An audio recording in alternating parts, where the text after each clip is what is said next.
Dublin's newest and most modern hotel is the Hampton Inn & Suites. Relax and enjoy your stay while near the best in dining, golf courses, and business centers. Start your day with a free hot breakfast. Enjoy our pool, indoor fitness center, and Wi-Fi. Plan your next family reunion, meeting, training session, or social gathering at Hampton Inn & Suites, 103 Travel Center, located by Longhorn and Cracker Barrel. Hampton Inn & Suites by Hilton.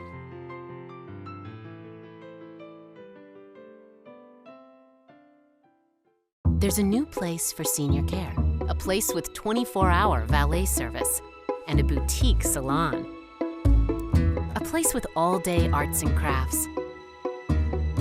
It even has a day spa. A place that's so much like home because, well, it is home. Home Instead Senior Care, when you need personalized care in the comfort of home.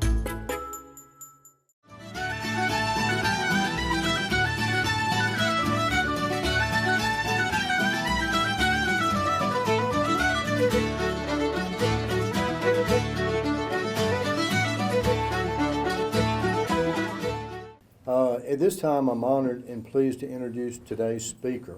And he's born here in Dublin, so he's not new to any of us. He's been away from us for a while, but Terry Evans is a former professional baseball player who currently serves as chaplain for the Atlanta Braves. Terry also serves professional athletes through a nonprofit organization called Unlimited Potential. The organization is a small ministry team of former players who've been helping players grow spiritually and relationally for years through mentoring, counseling, Bible study, small groups, mission trips, men's retreats, and more. Terry and his wife, Tanner Cochran, also of Dublin, live in Woodstock, Georgia, with their 4 children, Asher, Jude, Isaac, and Orleana. Please help me give a Dublin welcome to our home citizen, Terry Evans. Terry's wondering what's going on because I asked him to leave his jacket at the table. But Terry, one of our traditions is to present our guest speaker with a green jacket so that you belong and fit with everybody else. Not that you don't already, but thank you for being with us this morning. And there we go. Yeah, now I feel like I belong. I walked in and, I see all the green and I'm looking at myself like, oh no, I'm dressed inappropriately for this. Tanner makes fun of me because she kind of like teases me that I'm a minimalist, so I don't have enough clothes. And so yeah, this morning or last night when I was getting ready to come to Dublin, I checked both my shirts and neither one of them were green. So this is all I got. It is really cool to be back. It's cool to be back here. We're back here a good bit, but to come back during, I don't know the last time I came back, kind of during all the hype around St. Patrick's Day and all that. Definitely seeing all the green and everything brings back a bunch of memories. A bunch of Dublin road races that I used to run in. Never won any of them. My younger sister, I think, won a few. My wife won a few, but I just participated. It wasn't in my bio, but I was, I think, somewhere around, I was like the 1990-ish Leprechaun Contest champion. So it wasn't in there, but I figured you guys should at least know about that. Before we start, I do have a confession I want to make. I've already talked to someone about it this morning. And so, as many of you know, the Braves won the World Series last year. And so ever since then, the popular question I get is just, everybody wants to know what it was like. And, they did have Game 5, which could have been the clinching game, was a Sunday, so we had chapel for Game 5. So, everybody's like, hey, what was it like? I'm sure that was a lot of fun. You've been there a while, And I just want to, before all of you, confess that I missed all of it. I wasn't there. Here's what happened. So back in July, I was talking to my father-in-law, and he wanted to take Asher, who was 12 at the time, he's 13 now, on a hunting trip out to Colorado. And this is late July. The Braves are barely a 500 team at this point. And he's looking at the schedule, and he's like, what about these dates, mid-fall? And I was like, looked at my calendar, didn't even think about the World Series. I was like, yeah, that's perfect. So we planned this trip. Asher's super excited. I'm excited. And then the Braves just keep winning. And sure enough, the trip is exactly overlaid with the World Series. The day that the series came into Atlanta was the day we were flying out. And so not only was I not in town, out in Colorado at the ranch, there's no Wi-Fi, there's no TV, there's nothing. So me and Asher checked the highlights when we got back into civilization and found out that they had won. So I missed all of it. So. But I'm super happy for those guys. It was well-deserved. It was a great group of guys. Just like everybody else, COVID's changed a lot of stuff. So unfortunately, the last 2 years, I haven't been able to be around them like I used to prior to COVID. I'd go there a few times a week. Could pretty much go wherever I wanted. That's changed a little bit, but I was super happy for those guys. So I had something I wanted to share with you all today. I'm very grateful for this opportunity. Usually the context in which I get to do something like this, teaching or speaking, most of my teaching context with players or various people is much more like smaller and casual and more conversational. I don't do a lot of public speaking or speech making and stuff like that, especially being someone who, I feel like God has called me to teach people the way of Jesus. And so public speaking and teaching the way of Jesus sometimes are a little different, two different things. But I did have something that was on my heart that I wanted to share with all of you today. As we shared earlier when I was introduced, in October of 2012, so almost 10 years ago, after 11 seasons of playing professional baseball, I officially retired from being a professional athlete, and I immediately began to work for this small nonprofit ministry called Unlimited Potential. Unlimited Potential, like we said earlier, it's a small ministry team. There's 7 of us. We were all former professional players, and we devote our lives to serving professional baseball players. And so being the chaplain for the Atlanta Braves is just kind of falls under that umbrella. I spend most of my time actually in relationships and mentoring and counseling and teaching players who are actually not Braves players. There's definitely some Braves players involved, but our ministry is focused on all the players, not just the Braves players.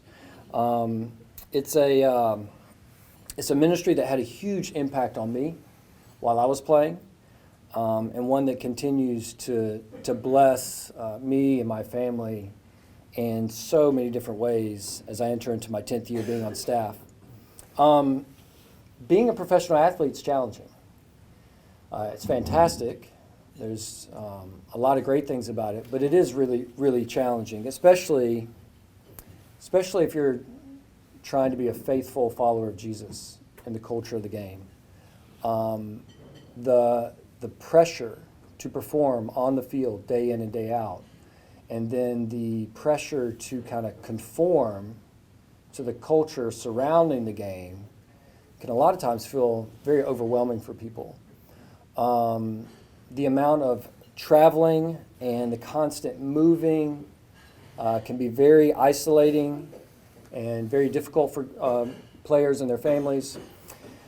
And so one of the greatest needs that a professional baseball player has is they just need someone in their life. They need the support network who gets it, who understands the lifestyle, understands these challenges. And so our staff at Unlimited Potential is exactly that. We've been there.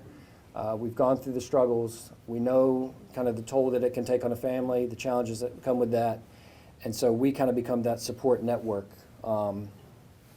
As was mentioned, we've been helping players grow spiritually and relationally for about 40 years now. Unlimited Potential has been a ministry for about 40 years. We do that through mentoring, counseling, Bible studies, mission trips, less of those now. Travel's been cut down a little bit, but men's retreats. All that being said, I have the greatest job in the world. I love what I do. I'm very thankful for the men that I work with. They've had a huge impact on my life. And so I thank God for that every day that I get to do what I do. And so as I was thinking about it, I was thinking there are so many different things that I could share with you today about what we do and kind of the interaction with ball players and what it's like working with professional athletes. What I thought I would do this morning is I wanted to take this opportunity to encourage everybody in here. I think we could all use a little bit of encouragement and maybe offer a few challenges as well.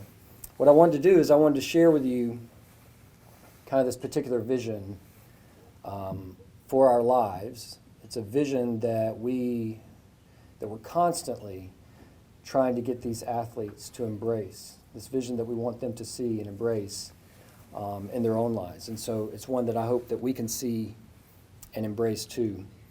Today I want to share a vision of what I think every human being is meant to look like in the way that we interact with the people around us. What every human being is meant to become. And you can get a little cute with the words there, but you and me, we're more than human beings, we're human becomings. We are all becoming something. Whether you're trying to or not, we are all becoming something. There's a trajectory to our life. There's a direction that we're all taking. There's a destination to which we are all heading. And again, whether you're trying to or not, or whether you're aware of it or not, we are all becoming something. And one day, when the play clock of our life runs out, and all of our close friends and family are gathering together to honor and to remember our life, they're going to remember and talk about who we became, who we were. Not what we did, not what we accomplished, not what we accumulated, but who we became, who we were, our character, the way that we interacted with the people around us, the relationships that we had, the relationships that we invested in, who we became. And so that's what's going to matter when it's all said and done. And so today I want to share a vision of what every human being is meant to look like in the way that we interact with the people around us. Our life and existence has a very specific purpose, and I want to hit on that purpose a little bit. And so it sounds so simple, but here it is. We are intended to be a blessing to the world and people who bless the people around us. We're intended to be a blessing. Jesus would kind of say it like this. Jesus would say we ought to be the vehicles that carry and deliver God's blessing. His loving presence, His generous care, and His life-giving peace. We ought to be the vehicles that carry and deliver God's blessing to the rest of the world around us. The creator of the universe, the one overseeing the unfolding of human history, has created us and blessed us so that we would go and be a blessing to other people. And so I wanted to just encourage us with that this morning. I wanted to unpack that just a little bit on what exactly I mean by being a blessing, how we go about doing that just kind of in our normal, everyday routines and lives. And so I got 3 words. If you do any preaching, you got to keep it memorable. You got to use a little alliteration, keep it short. Plus, today we're a society that increasingly only takes in information like 140 characters or less. So I got 3 words for you. That's it. 3 words to help us remember what it means to be a blessing. See, speak, and sacrifice. See, speak, and sacrifice. And so briefly, I want to hit on all three of those. And so first, we bless others by seeing them, by truly seeing them. To truly see someone, to acknowledge their presence, to recognize them, that's to give that person a blessing, especially if it's someone either younger than you or someone who looks up to you. To see them is to give them a blessing. You know, you can imagine we encourage athletes all the time with this, to embrace the habit of, hey, keep your head up and see the people around you. And of course, you know, fans always wanting their attention, especially kids, like obviously see them and bless them. But even more so, the thing that we challenge the athletes with the most is I'm like, I want you to keep your head up and see the people that you pass on a daily basis, from the player parking all the way to the clubhouse. The various stadium personnel that are working, the security guard that's there every single day, the grounds crew, whoever. Keep your head up. Look at them with kindness and gratitude in your eyes. Know their names. And bless the people around you by just simply acknowledging their presence. One of the greatest gifts many of us can give to our children, and for some of you, your grandchildren, is simply the gift of our undivided attention, especially in today's world where so many things are just vying for our attention. One of the best gifts we can give our children is our undivided attention. I don't think any of us in here, you know, need a degree in psychology to understand that our kids were created with this inherent desire to be seen by us. All you have to do is go to a local playground or a ball field and just watch, and you'll see this need to be seen immediately. You know, kids will be playing with something, doing some new trick on the playground, maybe just did something on the ball field, and then they're immediately constantly checking to see if mommy and daddy are watching. Did they see me? You know, mommy, did you see that? Daddy, did you see that? Mommy, watch me. And I just point that out because we all have that desire. We all have this natural desire to want to be seen. It's just a little bit more raw and on display in little children. But we all have that in us. And you also know how this works. If for whatever reason they don't feel like they're getting that attention, that recognition, they don't feel like anyone's acknowledging their presence, there's other ways to try and make people see us. And so sometimes getting into some trouble or bad decisions is really just a desperate attempt for someone to please see me. And so we bless people by seeing them. We all have this inherent desire in us to be seen, especially to be seen by those above us in some form or fashion. I think there's some of you in here, myself included, we know what it feels like to kind of get a handshake and a smile from someone that we look up to or deeply respect or admire. You know what it feels like to be seen. And that's a gift that we ought to offer everybody around us. So my first challenge for us today is to pick our heads up. Let's put our phones down and pick our heads up and actually see the people that we're crossing paths with on a daily basis. We're blessed by being seen, and we bless others by truly seeing them.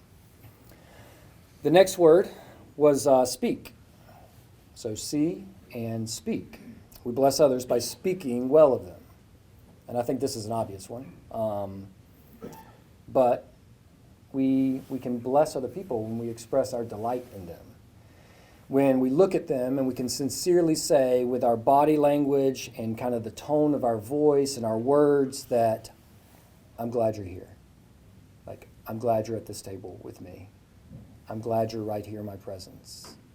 I'm happy about this. Whatever you say, it's just the way you say it, the body language, the tone, and then the words themselves can be a huge blessing. Many, if not most, professional athletes, they become very, over time, they become very, very guarded in their interactions and relationships with other people. And this happens for a wide variety of reasons. Sometimes, they just begin to distrust people's motives. They assume that most people are just wanting to get something from them. They become fearful of others because everything they do tends to be, evaluated in the court of public opinion. And so it's sometimes safer for them just to kind of keep their head down, be quiet, don't say too much, just live in your own little bubble and don't let anybody in. And so many professional athletes, they find themselves trying to avoid random interactions at all costs and random conversations with others. And so we challenge guys in this way all the time, that they can't live like that, regardless of their platform and their status. Words are extremely powerful.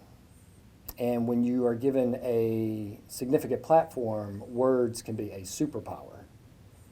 And we encourage these guys to use that superpower while they have it, and to use it in a way that blesses as many people as possible. And you guys know this. We can all do this in the simplest of ways. What's that noise? Is that me? Anybody hear that? you hear that? Anyway, sorry. It's like a squirrel.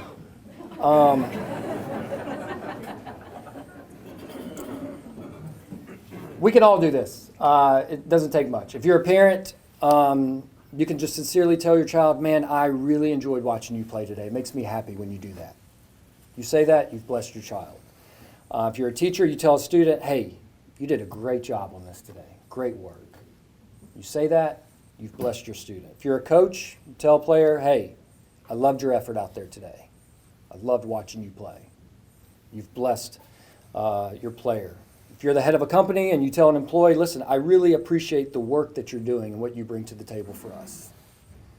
You're blessing that employee. If you're eating at a restaurant or here and you tell someone who's serving the food or a waiter or a waitress, hey, thank you. I really enjoyed that today. I really enjoyed sitting at your table. Then you've blessed that waiter or waitress. This is an easy one. So I don't need to explain this too much to any of us. I think we just need to be reminded sometimes that there's opportunities out there that I think sometimes we overlook. I just think sometimes we just leave things unsaid. We may think it, but we just leave it unsaid. And I'm just encouraging us all to actually say it. Either we can sometimes just get too distracted or we're in too much of a hurry and we just simply overlook the power that your body language, your tone, and your words can have on the people around us. And so our second challenge for today, for all of us, is let's slow down a little bit. Let's slow down enough to speak life into someone else's soul and to encourage them with just some kind, thoughtful words. We bless others by speaking well of them. And then, third and finally, talk about seeing, we talk about speaking. The third is sacrifice. Sacrificing. We bless others by sacrificing for them. And especially by sacrificing our time for others. And I just want to give you guys a simple example. I think I've actually shared this example here before, not at this breakfast, but at a different event. It's an example that comes to mind. It's one that I like to share because it's so simple, but also very, very powerful. A few years ago, a friend of mine reached out to me, and he was just going to ask me a favor. His 8-year-old nephew had just been diagnosed with type 1 diabetes. And, he was handling it well. Everything's fine. It's just a little discouraging. It's kind of this discouraging new reality for an active 8-year-old boy to try to kind of navigate. And so my buddy reached out to me. He had heard that Adam Duvall, who was an outfielder for the Braves at the time and last year, he heard that Adam had type 1 diabetes and was pretty outspoken about it. So he's like, hey, do you think Adam would be the kind of guy that might sign a ball for my nephew or something like that? I said, yeah, I think so. Adam's a great guy. I'll ask him when I see him in a couple of days. And so we actually had a Bible study that day, and And so usually that's right as they show up to the park. So Adam walked in, and I started telling him the situation. I talked to him about it. And he was like, yeah, man, absolutely. I was like, yeah, you want to just sign him a ball and then maybe record, like, you know, a quick video of encouragement. You just text it to me and I'll send it on and whatever. He's like, yeah, absolutely. He's like, it'd be better if I go and change in my jersey so that when I do the video, the kid actually sees me in my jersey. I was like, yeah, that's perfect. So go do that. So, you know, that took like 2 minutes.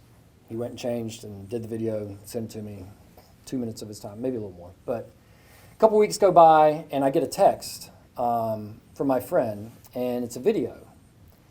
And it's a video of this 8-year-old boy, his nephew, opening the package, the signed ball. And so he opens it up, you know, he sees it's a baseball signed by Adam Duvall, he's all fired up, you know, 8-year-old boy. He's super excited, huge Braves fan, really, really, really happy. And they're at the kitchen table, and his parents go, hey, there's one more thing. And so he's sitting down at the table, and they put the iPad in front of him, and they click play. And again, this is a 20-second video. And the kid's watching the video, and, you know, he's super excited. And then as he's watching the video, his whole countenance, like, begins to change. And as soon as the video's over, he just loses it, starts bawling. And to the point where I think his parents were like, oh no, did that backfire? Like, what just happened? And they asked him, like, hey buddy, you know, wasn't that cool? And like, hey, you all right? And he goes, I'm just so happy. And he's just crying. And that 8-year-old boy felt seen, you know?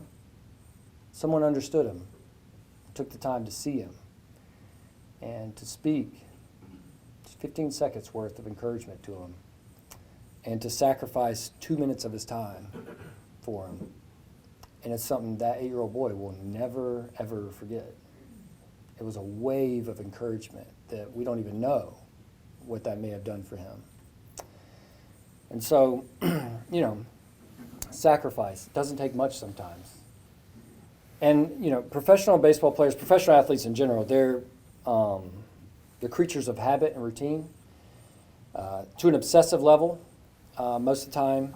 They often have their day like mapped out. There's a set schedule. They just have to do that sometimes to keep you in the right mindset to just be ready to compete at such a high level. And so any kind of interruption to that routine and schedule can often feel kind of disruptive. And I'm not saying Adam felt like that at all. But I'm just saying, sometimes it feels like a disruption. But Adam was willing to embrace this interruption and disrupt his schedule in order to sacrifice a few minutes just to bless somebody else. And so, my third and final challenge for all of us today is we all have routines and we all have full schedules. We all have full schedules. We all are pretty busy, and it seems that we always have somewhere to be or something to do, but in the midst of all this busyness, there are opportunities. And there are opportunities that are actually not on our schedule. We did not write them into our schedule. I believe most divine appointments were not on your schedule. They are the interruptions to your schedule. I think this is something that I see Jesus model so beautifully in the way that he lived his life, embracing the interruptions. So many stories from Jesus' life are interruptions to what he was actually doing. There are so many opportunities as we go throughout our day if we would just be willing to embrace some of these interruptions, to sacrifice some of our time in order just to be a blessing and be available to other people around us. And so, wrapping this up a little bit, like I said earlier, I believe wholeheartedly our life and existence has a very real purpose. And a big part of that purpose is that we are intended to be a blessing to the world around us, and we are intended to be people who go around and bless other people. See them, speak to them, and sacrifice for them. We bless others when we truly see them, when we speak well of them, and we're willing to sacrifice a little bit of our time for them. And so, let's put our phones down a little bit, pick our heads up, let's walk with our heads up again. Let's slow down enough to speak well, to speak life into someone else's soul, to speak words of encouragement. Don't leave things unsaid.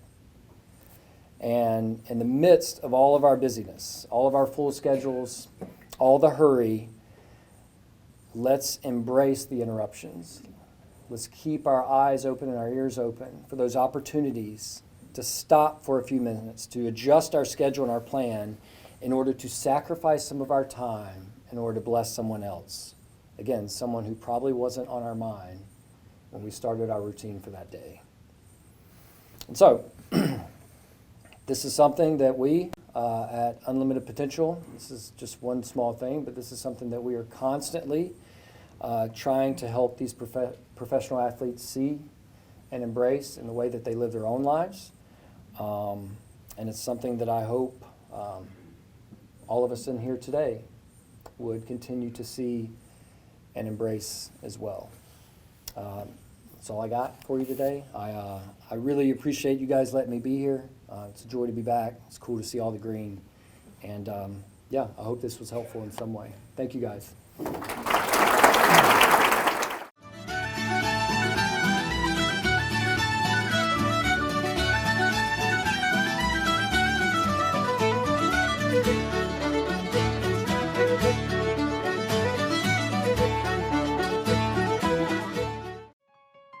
The City of Dublin Natural Gas provides the most cost-efficient source of energy available today. So for your home, choose the most natural resource. Safe, clean, efficient. All new subdivisions around the Dublin area have natural gas available. Start reducing your energy bills today with Dublin City Natural Gas Department. Natural gas, the smart choice. Call 277-5048 today and let us help you start saving today. The diesel and automotive technology programs at Oconee Fall Line Technical College are hands-on and can be completed in a year and a half or less. Students gain valuable experience working on state-of-the-art equipment and training aids, and even maintain the college's diesel truck and vehicle fleet, which allows them to see the real-world issues they'll encounter on the job before they graduate. During labs, students are exposed to every part of the automobile or diesel truck and are required to put the theories they've learned in the classroom and during lectures into action. OFTC's diesel program is certified through Daimler Trucks of North America's Get Ahead program, which allows students to add certifications to their resume before entering the workforce. Automotive technology students can also earn entry-level certifications through Automotive Service Excellence. Adding these certifications to their resume before entering the workforce sets OFTC graduates apart when applying for jobs. These programs are flexible and instructors work with students to accomplish their individual goals. Day and some evening class options are available, and the majority of a student's classwork is done online, so time on campus is spent applying knowledge and practicing skills through lab assignments. Careers in the diesel and automotive technician industry are in demand, and the more a technician learns, the more valuable they become to their employer. Opportunities in these fields are endless.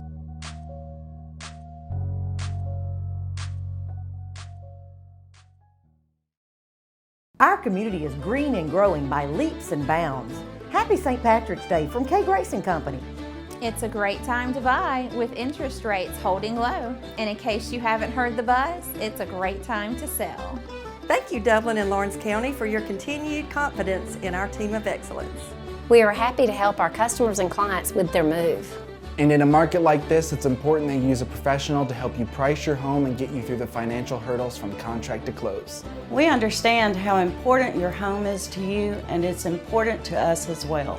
We know we're lucky to live here, and real estate is what we do. So give us a call at K. Grace & Company, Real Estate Sales and Marketing. Happy St. Patrick's!